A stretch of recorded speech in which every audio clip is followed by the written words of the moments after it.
اور میرا کہنا ہے ماں باپ جو ہوتے ہیں نا دوستو، یہ بوڑ کے درخت کی طرح ہوتے ہیں۔ میں والدین کو بوڑ کے درخت کے ساتھ تشبیہ اس لیے دیتا ہوں، میں نے بچپن میں اپنی دادی اماں سے ایک بار نہیں 1000 بار اپنے والد کے بارے میں یہ کلمات سنے تھے کہ میرا بیٹا میرے لیے بوڑ کے درخت کی طرح ہے۔ میرے والد کی ہر صبح کا آغاز ماں کے دیدار سے ہوتا تھا۔ ماں باپ بہت بڑی دولت ہے، بڑی قدریں ہیں ان کی۔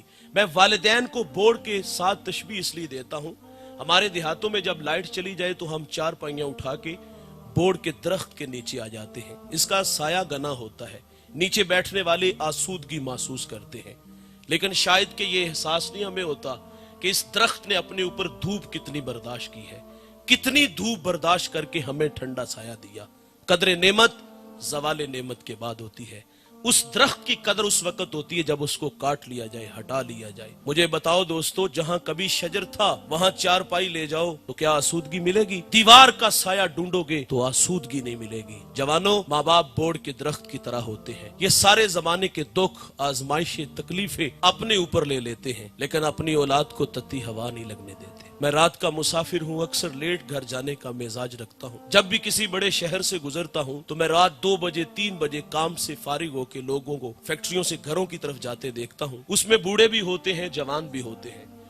مجھے جوانوں کو دیکھ کے کبھی بھی تعجب نہیں ہوا۔ بات سمجھ میں آتی ہے، ان کے کچھ خواب سپنے ہیں۔ یہ ہمسائے کے گھر سے بڑا گھر چاہتے ہیں، ہمسائے کے گھر میں کھڑی گاڑی سے بڑی گاڑی چاہتے ہیں، شہر کا، دیہات کا نمایاں شخص بننے کے لیے 8 سے 18 گھنٹے کام کیے، پردیس کے دھکے کھائے۔ تعجب بوڑھوں کو دیکھ کے ہوتا ہے، یہ وقت آرام کا ہے، خدمت کروانے کا ہے۔ کیا مصیبت پڑی ہے 18 گھنٹے فیکٹریوں میں دھکے کھانے کے، مستریوں کے پیچھے دابڑے اٹھانے میں۔ پھر خیال روک لیتا ہے، مولانا پیٹ لگا ہے، اس کی بھی تو آگ بجھانی ہے۔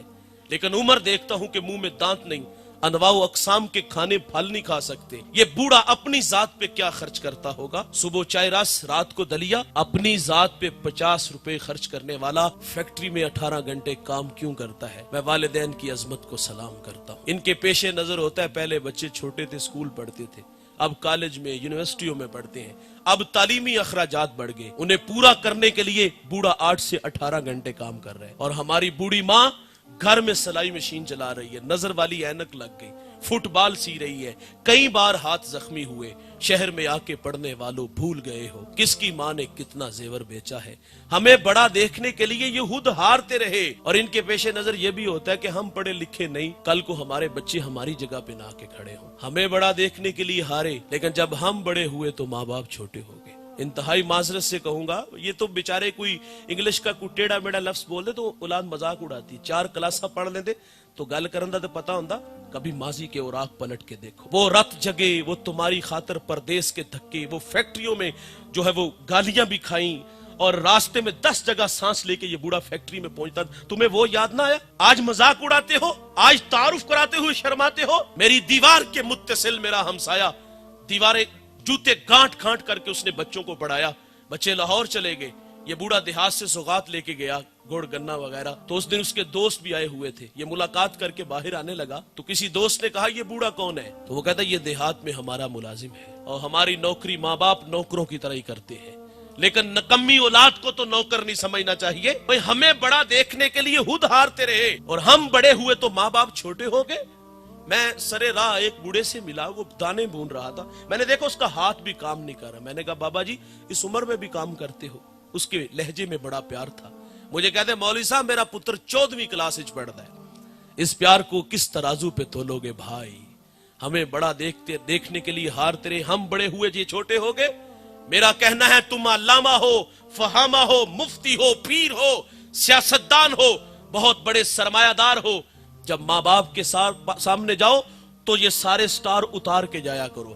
ماں باپ کے سامنے جب جاؤ تو وہی 25 سالہ پرانا ببلو بن کے، پپو بن کے جایا کرو جو تمہیں ماں بچپن میں پیار سے کہا کرتی تھی۔ لیکن ہم گھر میں بھی جاتے ہیں تو بڑے بن کے جاتے ہیں، ہم گھر میں بھی جاتے ہیں تو پیر بن کے جاتے ہیں، ہم سیاستدان بن کے جاتے ہیں۔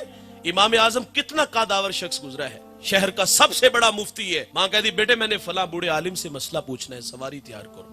امام اعظم یہ تو نہیں کہتے ماں سوال کریں جواب ملے گا، دلائل کے انبار لگاؤں گا، تشفی ہوئی تو ٹھیک نہیں تو چلے جائیں گے۔ یہ نہیں کہتے کہ جس کا نام آپ لے رہے ہو گو کہ وہ عمر میں مجھ سے بڑے ہیں، اصلاح مجھ سے چاہتے ہیں، ان کے پاس جانے سے میری توقیر کم ہوتی ہے، بلکہ بچپنے کی معصومیت لے آتے، سواری تیار کرتے، ماں کو بٹھاتے اور خود نکیل پکڑ کے اس عالم کے دروازے پہ چلے جاتے۔ ان کے پاس بڑا بن کے نہ جاؤ بھائی، چھوٹا بن کے جاؤ، ان کی قدر ان کی زندگی میں کرو، اور اگر نہ کی تو عرش کا رحمان ناراض ہوگا، اور قدر کی نگاہ سے دیکھو گے تو معاشرے میں باوقار زندگی گزارو گے، آخرت میں بھی سرخروئی نصیب ہوگی، اللہ کے سامنے سر پہ عزت کی دستار ہوگی۔